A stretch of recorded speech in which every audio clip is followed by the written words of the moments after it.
मेरा नाम प्रतीक्षा है और मैं भी मास कम्युनिकेशन की स्टूडेंट हूँ। सर, मेरा सवाल आप दोनों से है। आप दोनों ने यमुना की बात की और रिसेंटली अजय कुमार जी ने एक ट्वीट किया था कि यमुना जो है बहुत पोल्यूटेड हो रहा है और स्टेट सेंट्रल को ब्लेम कर रहा है, सेंट्रल स्टेट को ब्लेम कर रहा है। लेकिन आपके पास क्या प्रैक्टिकल सोल्यूशन है इस यमुना को पोल्यूटेड फ्री करने के लिए? हरुण जी, देखिए, जो बड़ी ड्रेन्स दिल्ली में यमुना में गिरती हैं, आज वो टेक्नोलॉजी अवेलेबल है, क्योंकि जो पहले टेक्नोलॉजी थी उससे भी बेटर टेक्नोलॉजी अवेलेबल है।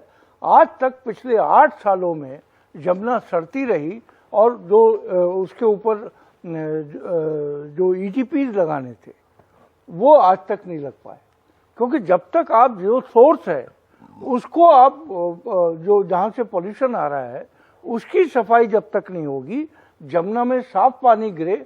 अगर आप देखें, मेलबोर्न अगर कोई गया हो आप में से, वहाँ एक रिवर है, दरिया है, उसका पुराने फोटो भी वहीं लगा रखे हैं उस दरिया के पास।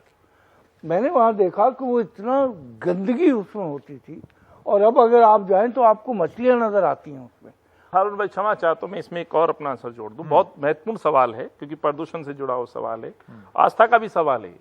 याद होगा, अरविंद ने 2015 में कहा था कि मैं इसमें आस्था की लगभग 1.5 करोड़ जनता को डुबकी लगवाऊंगा, और यदि नहीं लगवा पाया तो मैं गद्दी छोड़ दूंगा। लेकिन अब अरविंद का बयान देखिए, अरविंद कहता है 2025 यमुना पे तो मैं 2025 में जवाब दूंगा।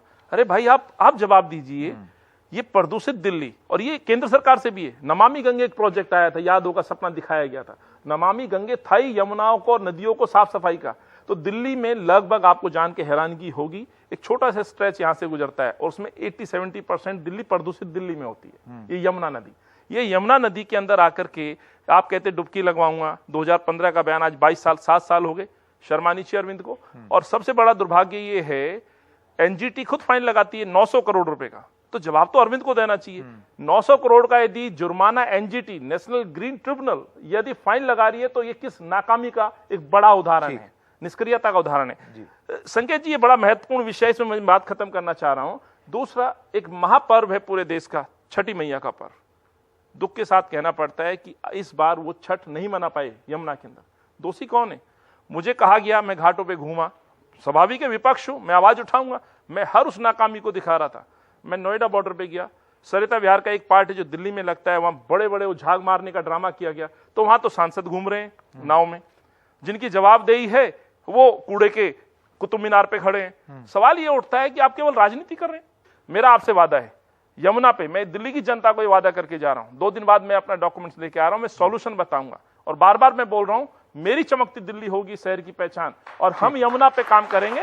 हमने इच्छा शक्ति की कमी, कहना चाह रहा हूं अरविंद को, सिर्फ भाषणों में, प्रचार में, इश्तिहार में, कभी गंगा आरती, कभी यमुना आरती का दौर चल रहा है, काम कुछ नहीं हुआ।